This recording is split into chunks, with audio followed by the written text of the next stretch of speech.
హే హే ఒక్క మ్యాచ్కే నేను సరదాకే మ్యాచ్ని ఎక్కడికో తీసుకెళ్తా. ఇప్పుడు టెస్ట్ ఓడిపోయి వస్తున్నాం చూసుకోమల్లా. అబ్బా మేము ప్లేయర్సే, ఒక టెస్ట్ మ్యాచ్ గెలిచి వస్తున్నాం, ఇంకా మాట దడ దడ పుట్టిస్తాం. గదే అదే మాకు కావాల్సింది. అచ్చా సరే, మా ఫ్యాన్స్ అందరూ ఫస్ట్ టెస్ట్ని చూసి 3 డేస్కే కథం అనుకున్నారట. అది వైజాగ్లో ప్రూవ్ చేస్తాం. ఏంది గిల్, నువ్వు గిట్లయితే ఎట్లా? అసలు ఏమైంది అంటున్నా. అట్లేం కాదన్నా, నెక్స్ట్ మ్యాచ్లో దుమ్ము దులుపుడే, తగ్గేదేలే. ఏమో వరల్డ్ కప్ నుంచి చూస్తున్నా, చెప్పుకునేటట్టు ఒక్కటంటే ఒక్క విన్నింగ్ కూడా లేదు. ఈసారి చూడన్నా, సెకండ్ ఫేఫ్ వైజాగ్లో నేను ఆడే ఆటకు ఇంగ్లాండ్ వాళ్ళకి చుక్కలు కనబడాలి.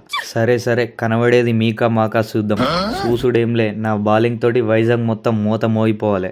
ఏంది వయ్యా భరత్, బ్యాటింగ్ సక్క ఎత్తలేవు, కీపింగ్ అన్న సక్క ఎత్తలేవు. ఎంత ఎక్స్పీరియన్స్ ఉన్న రాహుల్ని పక్కకు పెట్టి నిన్న ఆడిస్తున్నా, గిట్లయితే ఎట్లా?